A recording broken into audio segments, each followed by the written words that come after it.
අයිබෝවන් අදත් ඔයාලා හැමෝම මගේ YouTube channel එකට ආදරයෙන් පිළිගන්නවා.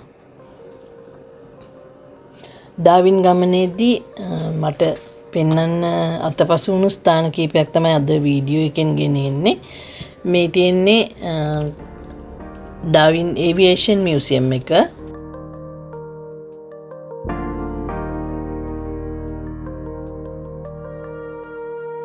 ඩාවින් යන කෙනෙක් බැලිය යුතුම ස්ථානයක් තමයි මේ. සාමාන්‍යයෙන් පැය එකමාරක් දෙකක් විතර කාලයක් ගත වෙනවා මේ ස්ථානය හොඳට විස්තරාත්මකව බලන්න.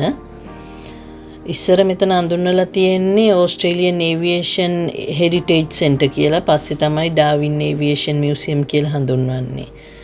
වසරකට සාමාන්‍යයෙන් විසිටර්ස්ලා 30000ක් විතර එන ස්ථානයක් හැටියට තමයි මේක හඳුන්වන්නේ.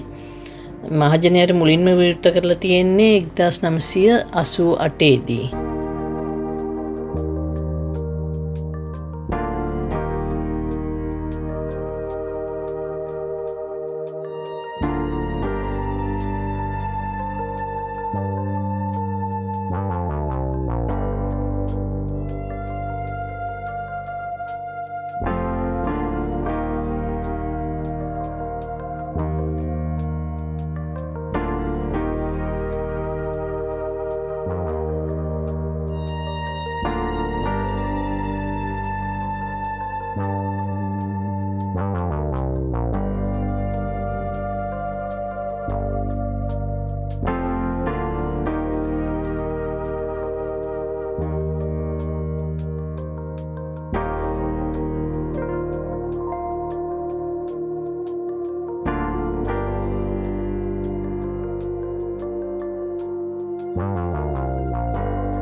දැන් මේ ඔයාලා දකින්නේ කූබ පීඩි වල තවත් අත්තරලා දාපු ඕපල් මයින් එකක ඇතුළත දර්ශන.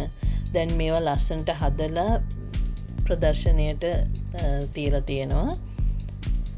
මේක ඇතුළේදී ඕපල් දාලා හදපු විවිධ ජුවෙලරිස් මෙතනදීම මිලදී ගන්න පුළුවන් shops තියෙනවා.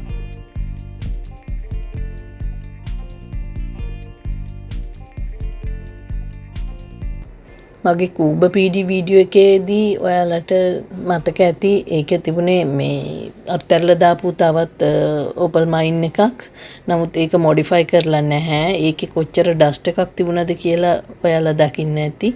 මේක නම් එහෙම ඩස්ට් එකක් පොඩ්ඩක්වත් නැහැ. හොඳට හදලා අර ගෙයක් වගේම හදලා තියෙන ස්ථානයක් තමයි මේ.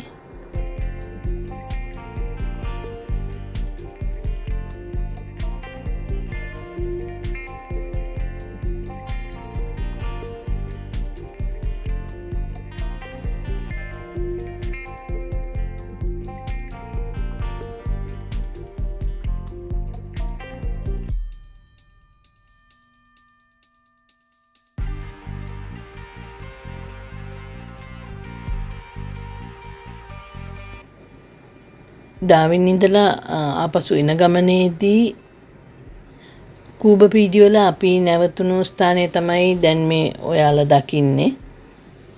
ඒකත් කන්දක් ඇතුළට හාරලා හදපු ගයක් තමයි. ඔයාලට පේනවා ඇති ඒ පස් කන්ද උඩම හරියෙන් තව ගයක් හදලා තියෙනවා.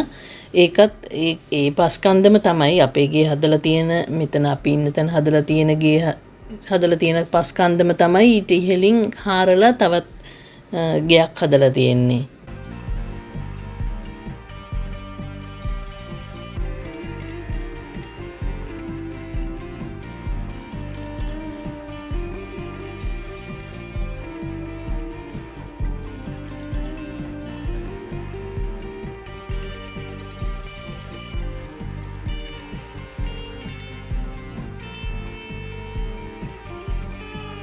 මේ අපි පහු කරගෙන ආපු ලස්සන ෆාම් ඒරියා එකක්.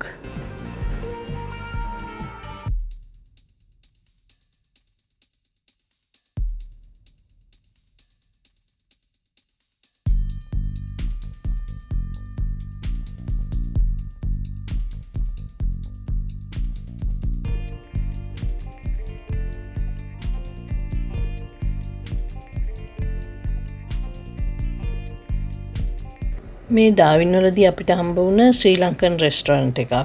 මේකේ නම මට මතක විදිහට ස්පයිස් ගාඩන්. අපි මේකෙන් කොත්තු රොටි කෑවා.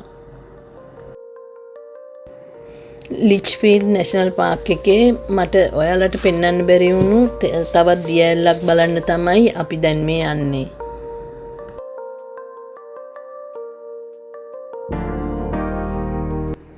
මේ තමයි ඒ දිය ඇල්ල. මේක ෆ්ලෝරන්ස් ෆෝල්ස් කියලා තමයි හඳුන්වන්නේ.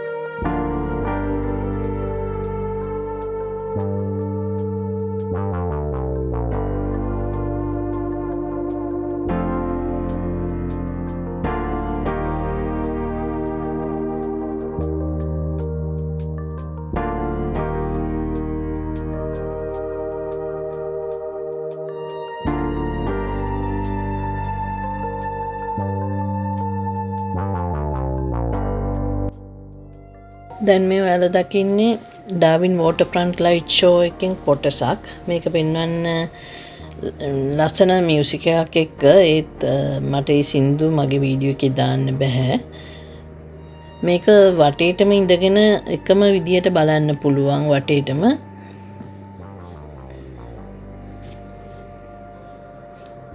මම ඒකෙන් කොටසයි ඔයගලන්ට ගෙන එන්නේ. මොකද මේක ගොඩක් කාලක් විතර වගේ දිගට යන ෂෝ එකක්.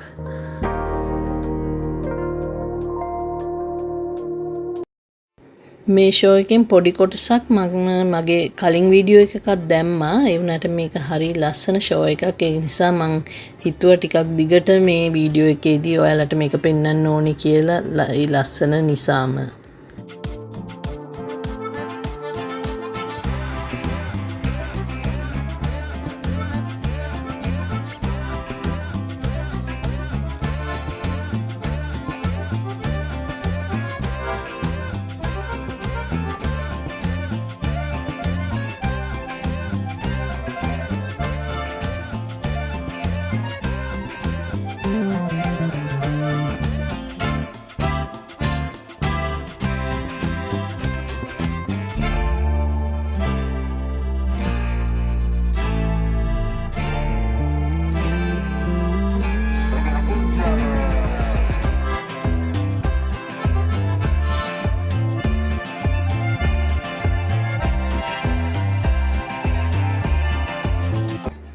අපි මේ යන්නේ ඇලිස් ස්ප්‍රින්ග්ස් වල තියෙන රණවීර ස්මාරකය බලන්න.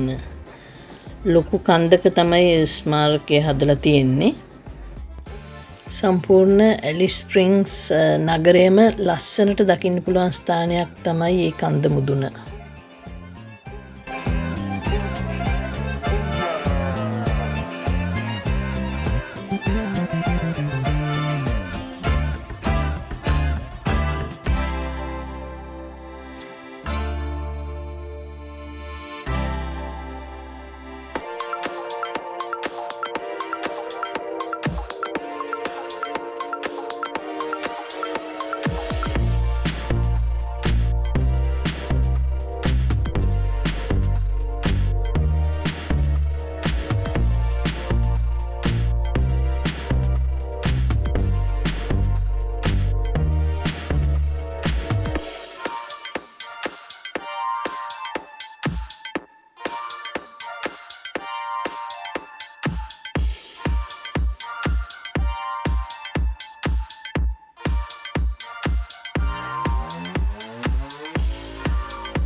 මේ ස්ථානය ඔස්ට්‍රේලියාවේ මධ්‍යය කියලා හඳුන්වනවා. හැබැයි තවත් ස්ථාන 4ක් මධ්‍ය කියලා හඳුන්වනවා කියලත් කියනවා. ඒ නිසා මේ ස්ථානය Center of the Centre කියලා තමයි නම් කරලා තියෙන්නේ. ස්ටුවර්ට් හයිවේ එකේ එල්ඩන්ඩාවල තමයි මේ ස්ථානය තියෙන්නේ. ඩාවින් වල ෂොප් එකක දකින්න ලැබෙන මස් වර්ග කීපයක් තමයි ඔයාලා දැන් මේ දකින්නේ. කියවලා බලන්නකෝ මොනවද මේ මස් වර්ග කියලා. අදත් මගේ වීඩියෝ එක නරඹපු ඔයාලා හැමෝටම ස්තුතියි. ඉතින් ඊළඟ වීඩියෝ එකෙන් හමු වෙනතුරු ඔයාලා හැමෝටම සුබ දවසක් නිරෝගී දිවියක් ප්‍රාර්ථනා කරනවා. ස්තුතියි.